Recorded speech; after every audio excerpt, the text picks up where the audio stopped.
Dear students, welcome to our YouTube channel Vidya for Success. In this video, we will be studying continuation part of theory on the lesson Biological Classification. Yes, now we have one more kingdom for study, that is kingdom Protista.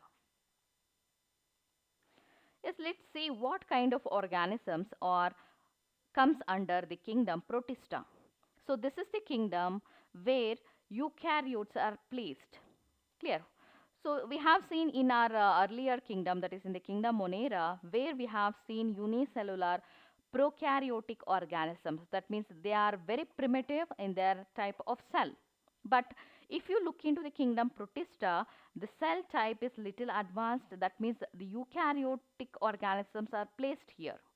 What do you mean by eukaryotes? So eukaryotes consist of membrane-bound cell organelles. That means endoplasmic reticulum is present, Golgi apparatus is present, and they consist of ATS type of ribosome, mitochondria, and it also consists of a very distinct nucleus. A membrane-bound nucleus is present here. So these are all the things we have not seen in prokaryotic cell, right? So if you see the eukaryotic organism, everything is very distinct. And the organisms comes under here are unicellular organisms. That means they are made up of only one cell. So entire function of the organism is depends on only one cell. Whatever may be the function, that is a respiration, excretion, and reproduction. So all those processes are depends on only one organism. Then if you come to the mode of nutrition in the Protista, some are autotrophic while other are heterotrophic. So both kinds of organisms we can see here. So some members they can synthesize their own food, and some they depends on some other organisms for their food. So that two kinds of organisms can be seen here. Some are autotrophic in their mode of nutrition, some are heterotrophic in their nutrition. And they prefer to grow in moist and aquatic habitat. So they usually see, that means organisms can be usually see in moist environment, that means where the moisture content is more, as well as they can be found in aquatic habitat, that means in the water bodies like fresh water bodies and marine water bodies, we can see these members. So that they prefer to grow in moist as well as in aquatic habitat. Then they reproduce both sexually and asexually. So we can see two different modes of reproduction among different members. So they can able to reproduce sexually as well as asexually. So these are the few general characteristic features what we can see in the members of Protista. Yes, with the general characteristic features of Protista, let us understand the one more thing, that is a Protista link with other kingdoms. Yes, this kingdom link with other higher kingdoms. So higher kingdom in the sense kingdom Plantae, kingdom Animalia, and kingdom Mycota. So we are seeing that a Protista is the first kingdom where the eukaryotic organisms were seen according to the evolution, because we have placed unicellular prokaryotic organisms under the kingdom Monera. And if you come to the next kingdom level from the Monera, this is the first kingdom where we are seeing the eukaryotes. Understood? So this kingdom is linked with the other higher kingdoms in the system of classification. So let us understand how this kingdom is linked with other higher kingdom. So when the Linnaeus came up with this two kingdom system of classification, most of the unrelated plants were placed under the kingdom Plantae, and unrelated animals were placed under the kingdom Animalia. So this we are knowing. We have already studied about the two kingdom system proposed by Linnaeus. So After a detailed study, they understood that those unrelated plants and unrelated animal need to be placed under a separate category. So, for those unrelated plants and animals, one more kingdom was raised. That kingdom is kingdom Protista. So, in the kingdom Protista, we have plant-like protist. So, best example we can take algae. So, when we hear the term algae, we consider them as plants. No, not all algae are plants. So, some of the algae are prokaryotes and some of the algae are unicellular eukaryotes and some of the algae are belongs to the higher category, that means those are considered as plants. So we have different kinds of alga. So based on the body nature, based on the mode of nutrition and based on some other processes what they are going to perform in their habitat, based on all those things they were categorized, they were grouped under different kingdoms. So we have already seen blue green alga cyanobacteria were placed under the kingdom Monera because those were consist of prokaryotic cell, right? So because of their cell type they were placed under the kingdom Monera. And some of the alga like golden alga and some red and brown alga, not all red and brown alga, some species of red and brown alga are placed under the kingdom Protista. So in the kingdom Protista we have some uh, algae, some algae. So you can see in the diagram. So some of the algae, they are habited to water. They comes under the kingdom Protista because of their unique characteristic features. You can take the best example of golden alga and desmids. So these two kinds of alga, they are belongs to the kingdom Protista. Then the kingdom Protista also consists of animal-like protist. So earlier, all the unicellular and multicellular animals were placed under the kingdom Animalia. But later, only unicellular eukaryotic animals were dragged from the kingdom Animalia and they were placed under the kingdom Protista. So that here we have animal-like protist. So best example we can take here protozoans. So these protozoans are showing somewhat similar characteristic features like animals, but they are not actually animals. They are considered as ancestors of animals because of their similarity with the animal. So if you see the nature of cell membrane, that is similar with the animal, and if you see the mode of nutrition, so uh, protozoans are also showing holozoic mode of nutrition like animal.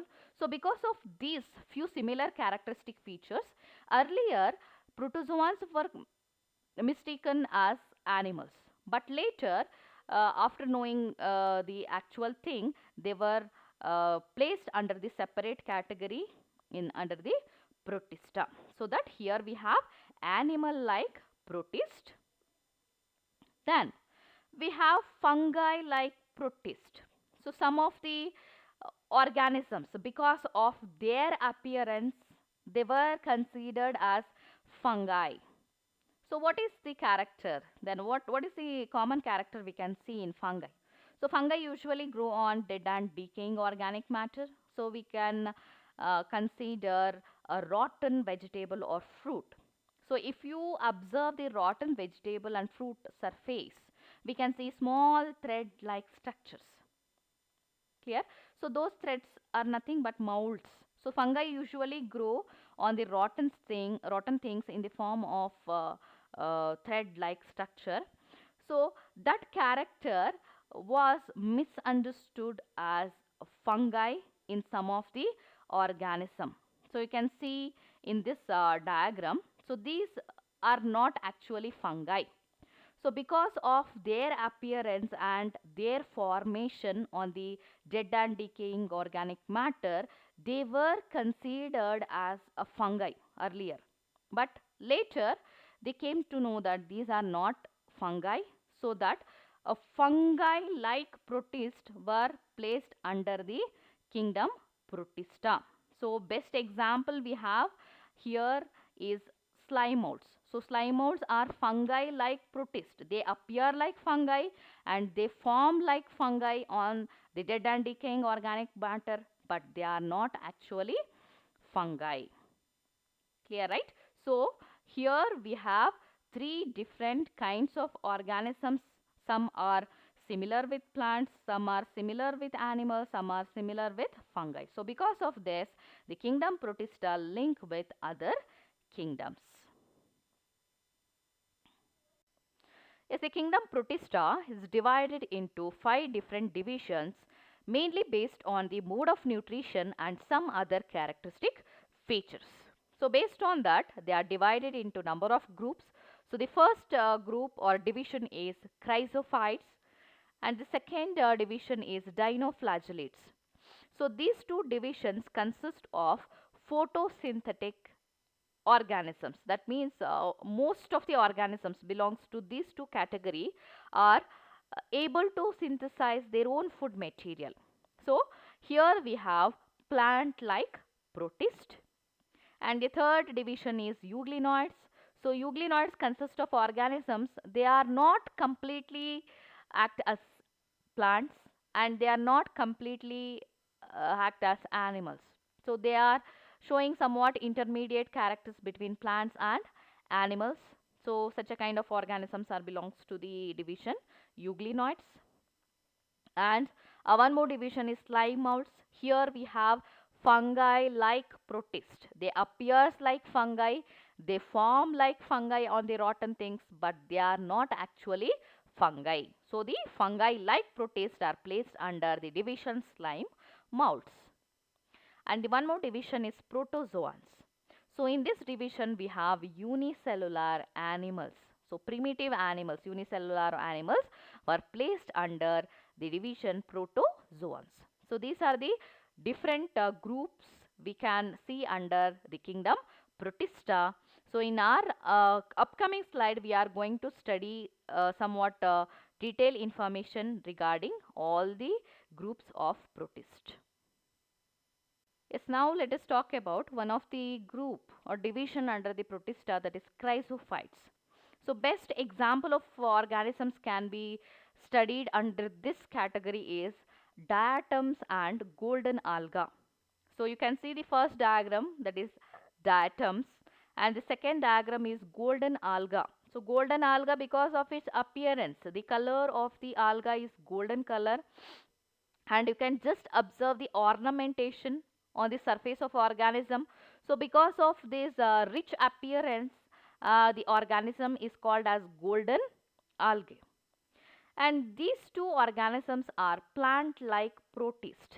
So why they are considered to be a plant like protist? Yes, they are able to synthesize their own food and they consist of some of the pigments. So because of those pigments, they can trap the sunlight and they can synthesize as their own food. So they are considered to be a plant like protist. So where do we find these chrysophytes? What is the habitat of chrysophytes? So they are habited to fresh water as well as marine water. So we can see chrysophytes in both the this thing water bodies. So some are habited to fresh water bodies and some are present in marine water also, and they are microscopic. So by hearing the word algae, we can consider somewhat we can consider as higher plant, but they are not higher plant. They are microscopic in their appearance. That means we can't able to see them with our naked eyes because they are very small microscopic organisms. So always they float passively in water. They are very small. So they always move according to the movement of water. That means in which direction water flows, in that direction these organisms will also move, so that they float passively in water. And when they are flowing in the water, they are actually performing all the functions, like they are photosynthetic in their habitat, and they act as a producers in their habitat. That means most of the heterotrophic organisms present in the water bodies, they feed on these organisms. Clear? So uh, they act as a major producers in their water bodies. So these chrysophytes are also called as planktons. So this is very important. Planktons are nothing but unicellular plant like organisms. They act as a producer in the water bodies. And in diatoms, the cell wall forms two thin overlapping shells. So if you see diatoms, the outermost cell wall is made out of two overlapping shell, just like a soap box. So if we see the soap box, two cases will be present. So the lower case is exactly fit with the upper case, is it not? So that kind of overlapping shell we can also observe in the cell wall of diatoms. Because of this nature, so we can consider these organisms as a rigid organism because of its cell wall that we will study in the next slide. So cell wall is a very rigid, and this cell wall is made out of two overlapping shells. So those shells fit together as in soap box. You can compare that overlapping nature with the soap box. Exactly like that, the two overlapping shells we can see in the diatoms. It's one of the important concepts we are going to study under the chrysophytes is diatomaceous earth. So this is a very important thing. It is formed by diatoms. That means diatoms are going to form diatomaceous earth in their habitat.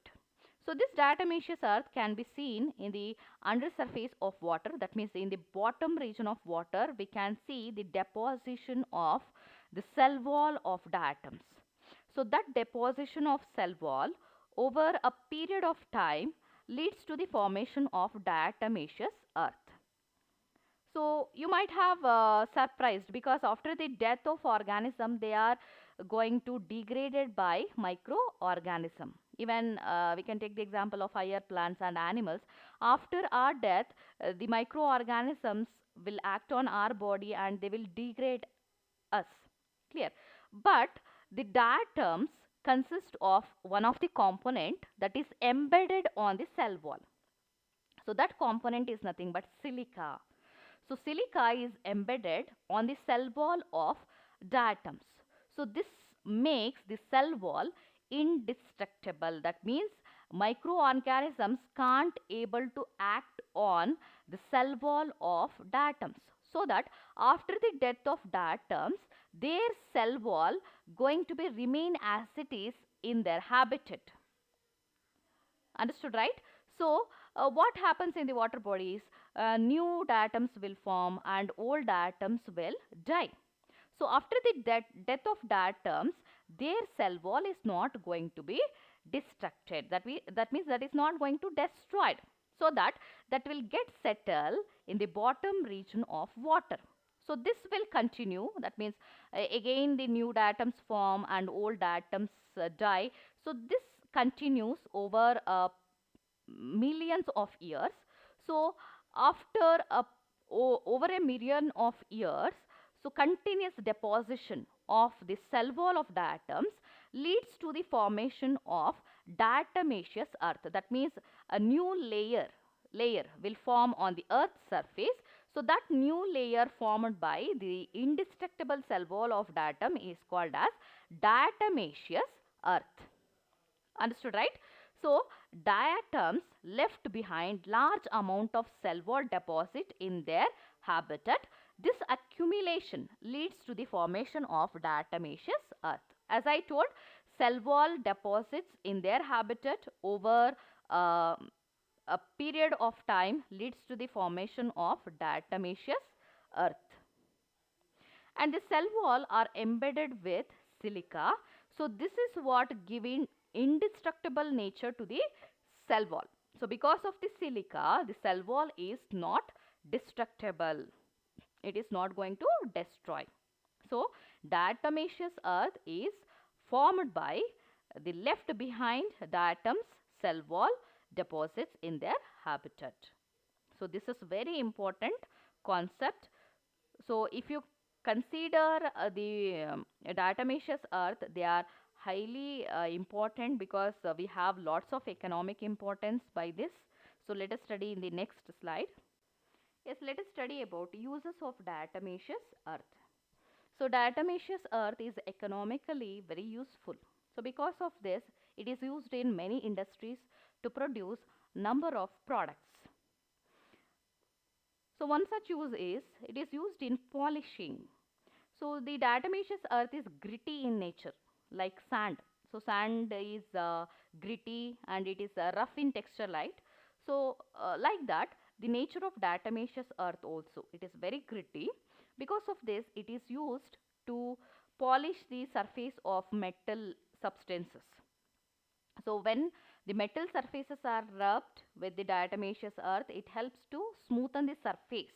So because of this, it is used as a polishing agent. Then it is also used in the filtration of oils and syrups. So this is what the advantage we are getting by diatomaceous earth in the pharmaceutical company. So in order to remove the unwanted materials from the oil and syrup, they will filter through the diatomaceous earth. So it will very effective to remove the unwanted waste material present in the oil. Then it is also used in toothpaste. So toothpaste, some of the toothpaste consist of diatomaceous earth. So in the toothpaste, it is acting as a very important abrasive agent. Abrasive is nothing but scrubbing agent. So it helps to remove the dead cells and unwanted material present in the jaw region. So that it is added to toothpaste. Then it is also used in facial scrubbers. So scrubber we use for removing the dead cells from the face as well as for removing the tan. So in facial scrubbers also they will add the diatomaceous earth. So these are some of the uses what we are getting by the diatomaceous earth. So this is very important. You have to learn all the uses because it will be asked in the examination for 2 marks. So depending on the marks you have to write the points. So if it is asked for 2 marks, you have to write all the 4 uses.